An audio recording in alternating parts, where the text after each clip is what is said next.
Mike and Molly won't be seen tonight. Stay tuned for your chance to win the ultimate Chicago fan package. Hyundai Night Football, the pregame show, starts right now.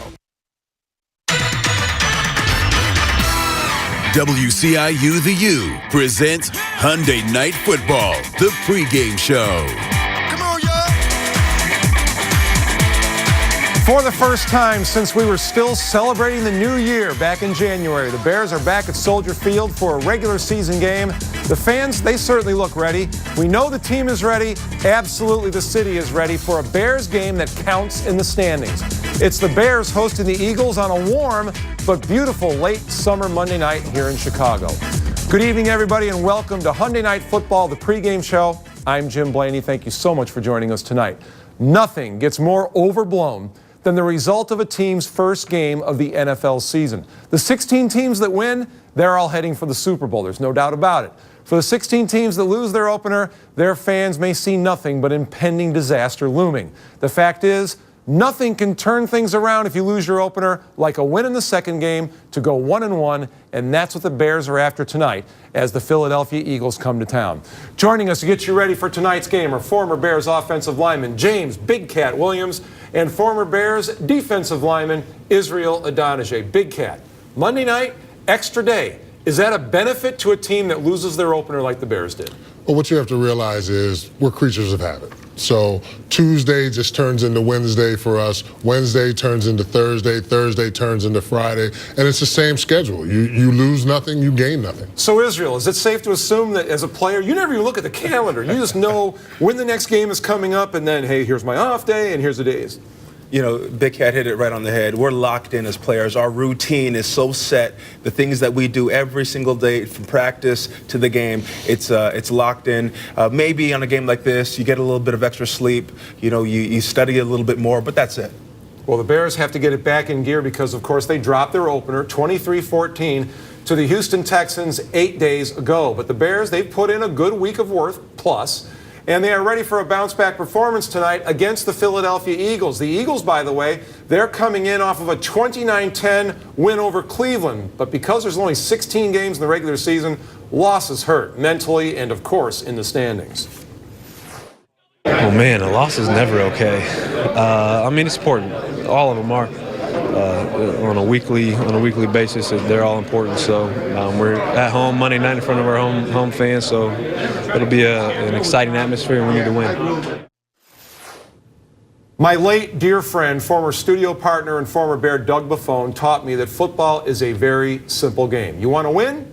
Run the ball, stop the run. Doug preached the team that runs it 30 times wins the football game. Last week, the Bears, they ran it 20 times, and they lost.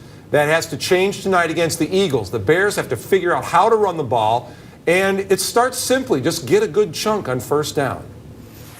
Making the coaches be confident in the calls. You know, when he do call around play, getting 4 or 5 yards of pop, that's where it starts. And then he feel more confident as the game go on to continue to run the ball. So really up to us to start the first run play we call. We got to get positive yards every time.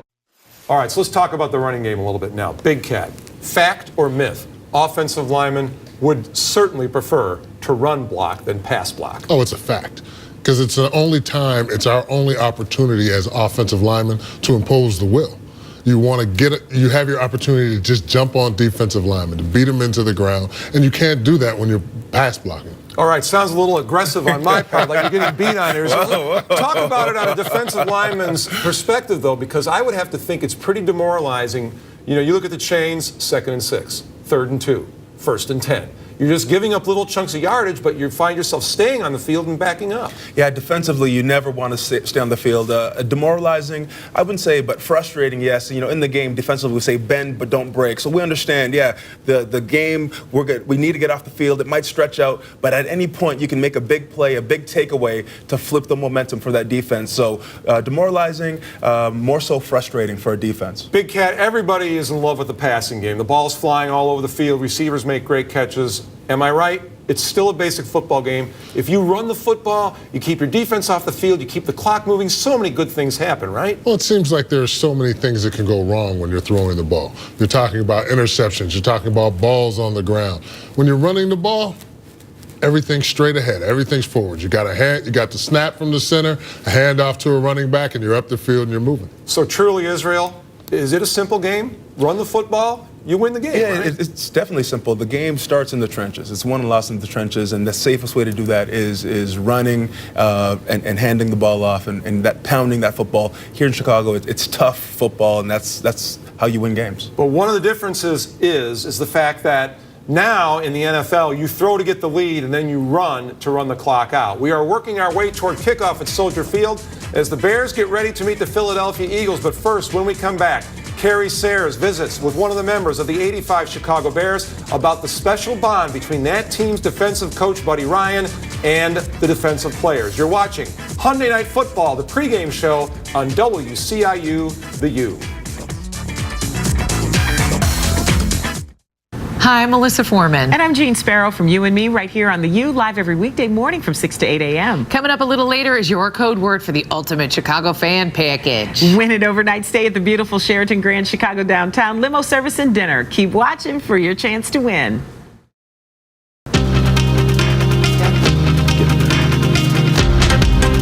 While the current Bears squad has a ways to go to get back to the big game, the last Bears team to bring the Lombardi Trophy home, the '85 team, has had some highs and lows this year. We now bring in Kerry Sayers with more on that story. Kerry? Well, Jim, the '85 Bears started the year off on a high note, celebrating the 30th anniversary of their Super Bowl win in January, but they suffered a huge loss this summer with the passing of their former defensive coordinator, Buddy Ryan. I sat down with Hall of Famer Dan Hampton this week to talk about some of his fondest memories of his old coach. He was special. And invariably we all say he was like a father figure to us, but nobody's father ever berated you like he would do. but that only increased our love and affection for him.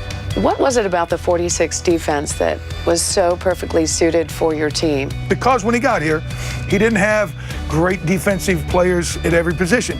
So he devised a scheme in a cat and mouse numerical advantage way, was able to blitz and create opportunities for people to get to the quarterback. Now, when McMichael and Dent and Fridge and Wilbur and now you had supremely gifted players playing a defense that was designed to enable ordinary players to get to the pass. What do you think is going to happen? It's a jailbreak, and I mean it's going to be mayhem, and that's what it was, and that's the beauty of Buddy's defense. If you think of lasting images of Buddy Ryan, the one when he's being carried on the shoulders of the defensive unit after the Super Bowl win, you orchestrated that, did you not? I just thought it was such a grand old tradition. Players showing their coaches the respect. Hey, this is our guy. Over the years, how many people remember two coaches were carried off? It's never happened before or since. But at that time, it was so apropos. And you know what? They both deserved it. Neither one's ever been carried off again. Let's talk about when you learned, you knew it was coming, that he'd been battling cancer and had a stroke. Still, when you heard the news that he passed, what were your thoughts? What emotions came flooding back for you? The gal that took care of Buddy in the final years, she would call me on the phone and say, you know, I'd tell Buddy like a week before you're coming, and he said every morning he'd say, are they coming today? And she'd say, no, a couple more days, Buddy. And then he'd wake up the next day, are they coming today? It was a big deal. Well, I hate to say it, but that's the way we looked at coming to work for Buddy. We could not wait to be in his presence and try to gain his affection.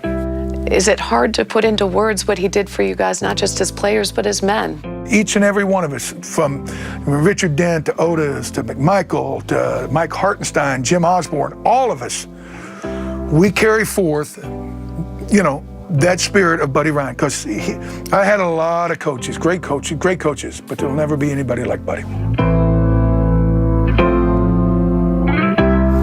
So still a lot of affection there for their old coach. And when I asked Dan what he thought the current team needed to do to get back to the Super Bowl, he said the best thing they had going for them was the defensive coordinator, Vic Fangio, calling him a Buddy Ryan-esque coordinator, and said they're closer than we all think. So only time will tell there. Kerry, thank you so much. When we come back, we're going to go live out to Soldier Field. Allison Hayes is standing by to talk about the Eagles. You're watching Hyundai Night Football, the pregame show on WCIU, The U.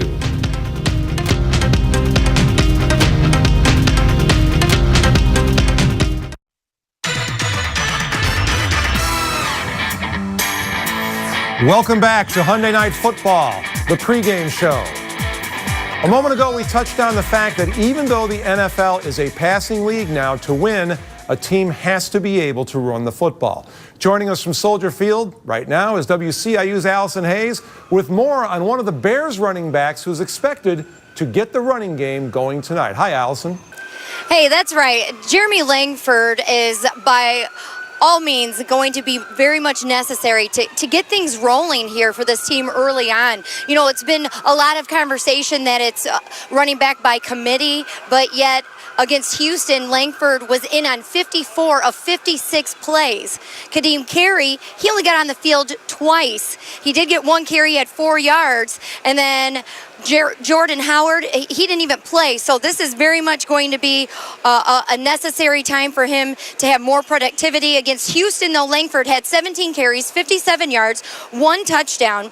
His longest run was 15 yards, and he says his biggest regret is that he didn't make that a bigger play. He says he knows he has to make more out of the yards he's given by the offensive line, and you know, this is a really good opportunity here for Langford to get things going, to get himself on the right track, because against Philly, they allowed 120 rushing yards on 21 attempts last week. So this is the perfect opportunity for him to be able to get things moving in the right direction. Now, as you move forward and look ahead, the Bears defense, this is another golden opportunity for them to really get after that rookie quarterback, Carson Wentz. Of course, you know, this is his second start now as an NFL quarterback, but it's his first time here at Soldier Field on Monday night, and there is nothing quite like it, and he's going to have to keep his composure.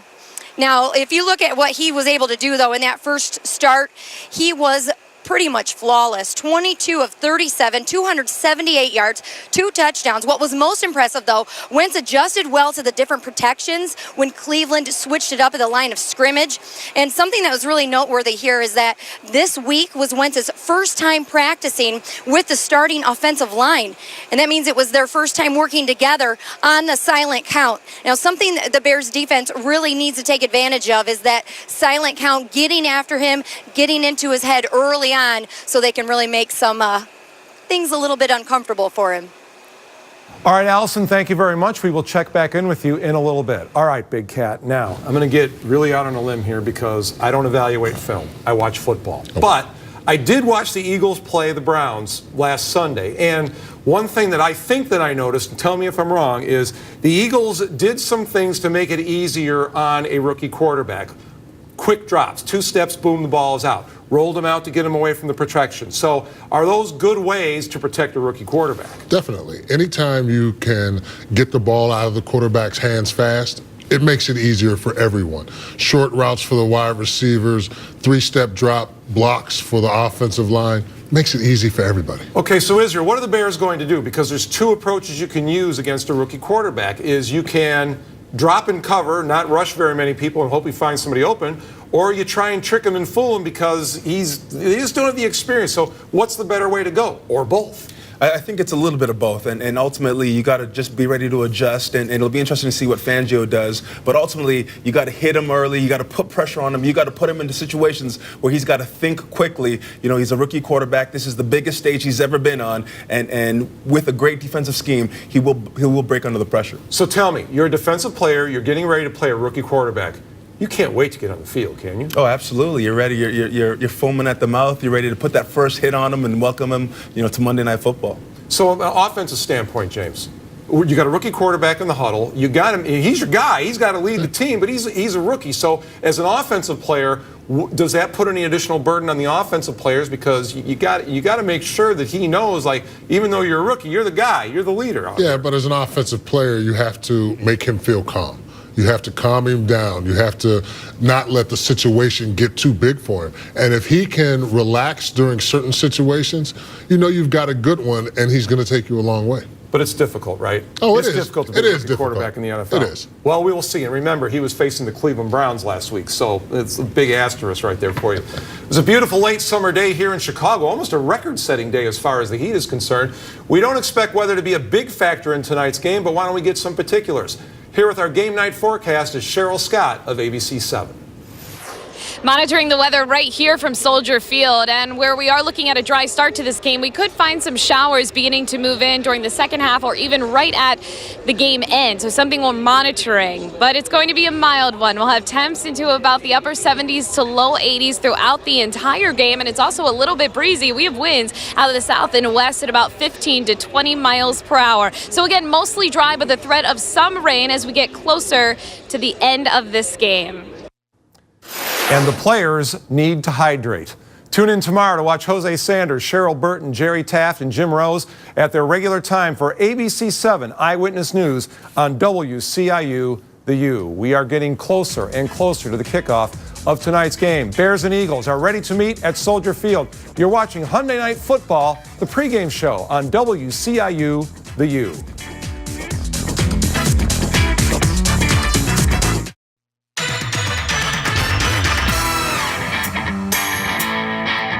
Welcome back to Hyundai Night Football, the pregame show. I'm Jim Blaney. This is the second season for the Bears with Ryan Pace as general manager. Players that Pace acquired are starting to fill up the roster. 3 in particular made their Bears debuts last week. Cody Whitehair played pretty well, but had a snafu on that 4th and 1 snap. Leonard Floyd, 1 sack. As for Kevin White, he ran a route 1 yard short of the sticks before the Bears fumbled on that 4th and 1 play, and he made an error on a route that led to an interception. It's a different look that we got. Wasn't expecting it. Should have ran out and just stayed with my job, but it caught me off guard. So, like I said, the more reps I get, the more game time I get a lot more comfortable with it. Kev is his worst critic, and he's hard on himself, and he wants to be a pleaser. He is a pleaser. He wants to play well for Jay. He wants to help alleviate some stress off Eddie and Alshon and Zach, and he wants to make sure that he's doing his role. And that's why we love the kid. That's why he's going to be a good player, is because he cares so much and he wants to be good. And so he's staying extra. He's working. He's doing everything the right way. All right, now we're going to ask you guys to go into the Wayback Machine. Big Cat, think back to your first 2 games of your NFL career. What was the biggest difference between game number 2 and game number 1? Getting used to the fans. For me, coming from a small college, that first game was just overwhelming because of all these people just sitting on top of you and watching you. In the second game, you were a little more used to it. You were used to the flow of the game, and you were used to the people around you. You said earlier you were just scared the first game. It was a little bit of it. How was a can little you be bit of scared? Fear. You have all these people that are, if you make one mistake, are chanting your name, not good things, not saying good things about you, but just hollering. And it's a little overwhelming if you did not play at a big college. So coming from a small school, it was different. Israel, you've got the same story too. So what was it like? The biggest difference between your first game and your second game in the NFL? The biggest difference for me was really just getting ready to settle down, the energy, the preparation, everything. Primarily then I played just special teams. So it was a lot of just anxiety and just waiting to your moment to get out there and make a play or put a hat on somebody to hit somebody. So just being able to settle down, control your energy, your tempo throughout the game, and just be focused on executing a play when that opportunity arose. Now, I could really put you guys on the spot and test your memory by asking you what happened in your second game. I'm not going to do that, but we are going to show everybody what indeed happened in your second game in the NFL. For Big Cat, you remember September 8th, 1991 like it was yesterday at Tampa Bay. Wow. Bears won 21-20. Is there anything about this game that sticks out in your mind that you remember now? No, not really. Because I was a defensive lineman then. I had very little opportunity to play. They had drafted Chris Zords and everybody that year. So, I did a lot of watching from the sidelines. But it was an exciting time just to be in the NFL, just to have the opportunity to step out on the field when you did get your chance, and you were going to take full advantage of it. Unfortunately, Israel, your second game in the NFL, well, it was a loss in Minnesota, 27-22. Where did you get that picture from? Oh, yeah, way back in the day. I would have to imagine one of the weirdest things is going into the Metrodome and you're like, wow, how in the world does this roof stay up? That type of thing. What do you remember about Game 2 in Minnesota? Oh, man, not much. I think I actually had a big play on the sideline when I got in.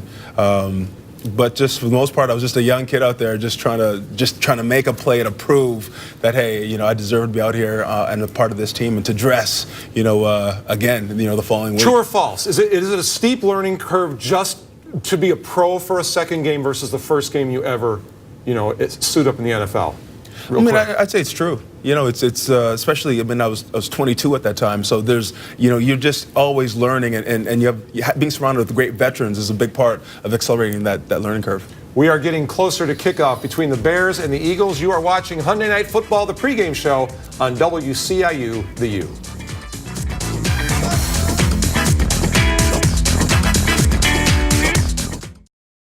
Are you ready? Here's tonight's first code word for the ultimate Chicago fan package. The code word is SCORE. Now log on to WCIU.com and enter online. You have a chance to win an overnight stay at the beautiful Sheraton Grand Chicago, dinner and limo service, all courtesy of new Lennox Travel. And stay tuned to the U. You have one more chance to win. We'll tell you the second code word in the postgame show. WCIU The U presents Hyundai Night Football, the pregame show. Come on, y'all. The Bears hope that when everybody leaves Soldier Field tonight, there will be 2 1-1 teams leaving the stadium. If that is going to happen, Bears quarterback Jake Cutler will likely be one of the reasons why. He gets warmed up for the game tonight. Bears and Eagles coming up right here on WCIU The U. I am joined by James Big Cat Williams to my immediate left. Israel Adonijah holding up the other end of the table over there. Guys, first-year players are going to be one of the big stories in the game tonight. For the Bears, Cody Whitehair gets his second start at center. Leonard Floyd seeks his second career sack in as many games. And while not a rookie, Bears wide receiver Kevin White is playing in only his second game as a pro. Meanwhile, for the Eagles, Carson Wentz, a rookie, starts at quarterback. There are 2 schools of thought on a rookie quarterback. You can throw everything at him, as we talked about earlier, or you can try and play to your own strengths. It's important to put pressure on any quarterback. You got to affect the quarterback as he gets comfortable back there, and then he'll try to be comfortable and pick you apart. You got to try to make any quarterback get happy feet back there. Well, for me, I'm a second-year player, so I treat every quarterback like it's the same, rookie or veteran. So I just got to go out there and act like it's Tom Brady back there. All right, Big Cat, is the best approach if you're a player, just let the coaches do their thing, put in a game plan, guys, here what we're going to do, and just not worry about what the guy is that's standing back there in your huddle is. That's all you can do. You as a player have to take care of your responsibility. If you take care of your responsibility and the other 10 guys take care of their responsibility, and we've done what the coaches have asked, usually you come out with a win. It's when people start freelancing a little bit and get off page. Israel, there's a fascinating book that was written about Bill Belichick called The Education of a Coach. And one of the things that really struck me in that book is Belichick believes, why am I going to adjust to what the other team's going to do when I want to go to our strengths? So is that a mistake a lot of teams make? You start making adjustments, trying to go to a guy's weakness, rather than letting your guys do what they do best. Well, I think coaching, you have a plan to let your guys do what they do best. But even Belichick, he's one of the great adjusters in this game. He adjusts. So it's about finding your guys, letting them do what they do best, but also being able to adjust and position them in a place to win. And it's about taking those players and putting them in a place to win. At this point of players' careers, can you pretty well give anything to a player to execute, and at this level and at this stage of their talent, they can do it? No. I think there's guys that are great at doing certain things, and there's guys that struggle at others, and that's what coaching is about, understanding those strengths, those weaknesses, and putting guys in those situations where you know that they can excel. All right, we are nearing kickoff tonight at Soldier Field, and as we get nearer to the kickoff, let's go back out to the lakefront. WCIU's Allison Hayes is out there with more on tonight's matchup. Allison? Hey, that's right. I have that inactives list for you, and the good news is that actually both teams have very short inactives lists. We'll start off with the Bears, and Chicago has 7 players on that list. Most notably, you can see them on your screen. Defensive back Deion Bush, cornerback Kyle Fuller. Now, Kyle, of course, was the first-round draft pick in 2014. As a rookie, Fuller had 64 tackles, 4 interceptions, and 3 forced fumbles. With Fuller out, that makes the Bears a little inexperienced in the secondary. In Week 1, the guys who got the most snaps there, Jacoby Glenn, Bryce Callahan, and DeAndre Hall. So we'll see how that plays out. Could benefit the rookie quarterback. We'll see. When you move over to the Eagles, now the Eagles have short list as well, but they do have 2 starters that will not be playing, and this most notably will be their tight end, Zach Ertz. Now, he was the second leading receiver last week. He had 6 catches for 58 yards. He is out this week with the displaced rib. Of course, a lot of rookies typically like to find that tight end, so he will not be playing. And then cornerback Leotis McKelvin. So that makes the Eagles thin at corner as well. And also just to note, there are 4 offensive linemen who will not be playing for the second straight week for the Eagles. Now, we are getting very close to kickoff here, and just minutes ago I was able to catch up with our hub Arkush out on the field to get his last-minute thoughts and keys to this game for the Bears. You know, Allison, I think it's pretty simple. The Bears have got to figure out what went wrong at offensive tackle last week. They've got to give Bobby Massey some help on Brendan Graham. Charles Leno has got to be able to handle Connor Barwin. Kyle Long needs to get a standoff inside with Fletcher Cox. On the other side of the football, Vic Fangio is the right coach to confuse Carson Wentz. Didn't happen last week. I think it could tonight. If they can make him throw into some areas he think are open that are not, the Bears could have some success in this ballgame. Of course, that is key, just to see what the Bears defense can do. Again, this is a key opportunity for them to be able to get into Wentz's head, disrupt him early, take advantage of this being at home. You know, one thing that Wentz had said this week was before this night, the most hostile crowd he had ever been in front of was the University of Montana. Now, no disrespect to the Grizzlies there, but that place is not going to compare to what Soldier Field is like on a Monday night game. 61,500 screaming Bears fans. It's going to be a pretty intense and hostile environment. What do you think, guys? Allison, thank you very much. Well, of course, Carson Wentz did not have to go into Greeley, Colorado and play against the Northern Colorado Bears because they had left his league by the time he was at North Dakota State, or he would have known what a hostile crowd is indeed like. Thank you so much, Allison. Let's continue to talk about quarterbacks because Jay Cutler now in his 8th season as Bears quarterback. He's been a lightning rod for criticism during his time here in Chicago. And as we've talked about, something kind of amazing has happened over the course of the last week. There's been very little talk about his performance in Houston. 16 of 29, 216 yards, 1 touchdown, 1 pick. Overall, pretty good. But even Cutler himself is looking for more. We want to limit turnovers. We got to be more efficient on 3rd down. We got to keep the chains going. We got to stay on the field. We got into a situation there in that second half where we got behind. We got in a little bit of a throw situation with going against that front. It's going to be hard. It's going to be uphill battle. 2nd down, we got to improve on. I thought we were really good on 1st down. 2nd down, we got to get a little bit better in that area. We've watched the film. There wasn't anything crazy on there that we have to change. Big Cat looked at me like there was just some things that are very fixable. Kevin White not running the route deep enough, and you got to get to the running game more because every quarterback becomes better if you have a running game and you have receivers that are going to make you some key catches on 3rd down. Well, especially for this offense, you want to be able to run the ball. Running the ball helps to set you up for play action.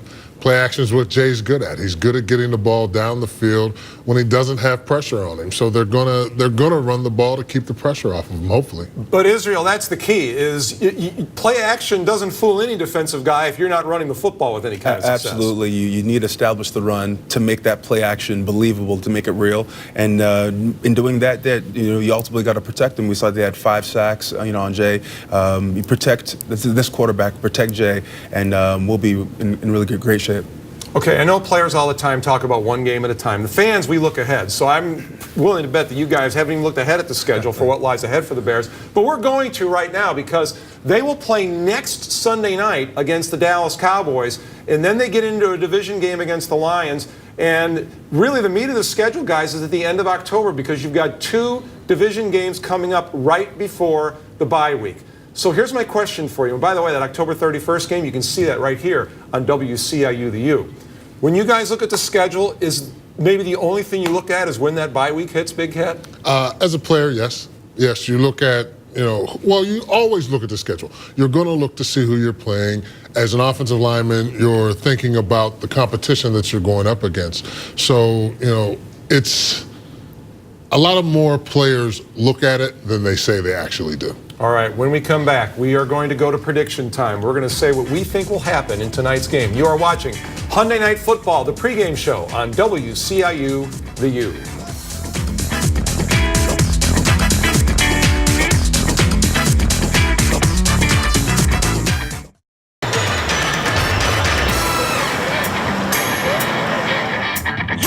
Eagles right here on WCIU the U. One last order of business before we get out of here. Big Cat, your prediction for tonight's game.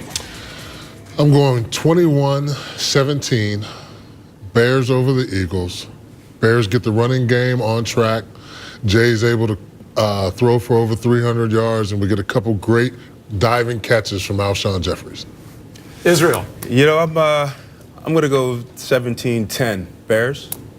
And, yeah, it's going to be a low-scoring game. Defense, our guys are going to show up and get it done tonight. I'm going to go 23-20 Bears. I am just not buying all the Eagle love just because they happen to beat the Cleveland Browns. Just call me skeptical. Next question for you. The Bears win this game tonight because of whom? Jay Cutler. I think Jay Cutler is your most important piece. Well, you know what? I'm going to change that. I'm going to say because of the offensive line. If the offensive there's line, a surprise. Yeah, well, if the offensive, they got so much flack last week playing in a hostile environment with a new center, you know, in an area where they could not hear, that if they're able to get it together, if they're all able to get off on the snap count, that they'll make some big plays this week. Israel, you said the Bears are going to win. Give me the name of a player who you think will be most responsible for them winning this game tonight. Name of a player that will be most responsible for this game tonight. I'm not going to go with one guy. I'm going to say this front, our defensive front. You know, we have this quarterback. You guys are as predictable we have this guy coming in. Here. It's going to be loud in that stadium. They're going to cause a lot of problems for this young quarterback. Okay, because I never played a game in the NFL, nor will I. I'm going to say they're going to win tonight's game because of the fans. The fans are going to be great out there tonight. That is what is going to lead the Bears to victory in this game tonight. Ken, you talked about something very interesting when we were in one of the breaks, and you talked about how the difference in playing on the road versus playing at home. Carson Wentz, we've talked about him a lot tonight, was home at Philly, and man, when you're playing good in Philly, everything is great and the fans love you. He's got to go on the road tonight. So, go back to your playing experience. You were telling us a little earlier about the first time you ever went to play in Philadelphia. It was rather interesting. Well, you go to Philly, and I went to school in Philadelphia, but I come out of the tunnel during my first time there, and there's a 6-year-old kid that's cussing me out. And I'm like, you know, where's this kid's parents? And his parents are sitting there egging him on. And I'm like, okay, well, this is what it's like in the NFL. You know, it's going to be a hostile environment for Wentz. It'll be interesting to see how the offensive line and him are able to handle it, because they're going to have to go on some silent counts. Right. They're going to have to, you know, they're going to have to figure some things out. They're going to deal with a lot of the things that the Bears dealt with last week, as far as Wentz not having a lot of practice time with these guys, and can they all be on the same page? In Israel, he's not going to get a lot of help from the Bears defenders. They're all going to be out there going like this, trying to get the crowd going and getting up and down. Talk about it from a defensive player's standpoint when you know the offense has got to go on a silent count. We all know there's tricks to the trades. What other kind of things can you do on defense when you know the offense is in a silent count to try and disrupt what they're trying to do? No, absolutely. You know, that front seven, really, they're going to have that crowd, the energy up. You'll be shifting, you'll be moving, and anything you can do to get that quarterback to hesitate, to think a little bit more. Also with how they'll be moving, stemming down into the box, moving back. He's going to have to make some decisions, and with that crowd noise and that energy around, it's going to be tough for this young quarterback. All right, guys, thank you so much. Pleasure working with you. We're going to sit and enjoy the game tonight, and then later on when we come back, we're going to have our post-game show. We will have full game coverage for you tonight, and we will wrap it up, and we'll tell you everything you need to know, and we'll find out if the guys are right. They both called a Bears victory in the game tonight, and they told us, I can't believe they did this. Big Cat said the offensive line's going to win it for them. Israel said the defensive line's going to win it. But we'll only know when it all plays out and see how this turns out tonight. What the Bears are trying to do is pick up a victory, even their record at 1-1, and really change their outlook of the season. Because, guys, there's a big difference between being 1-1 and starting the season out 0-2. So we will see you after the game tonight.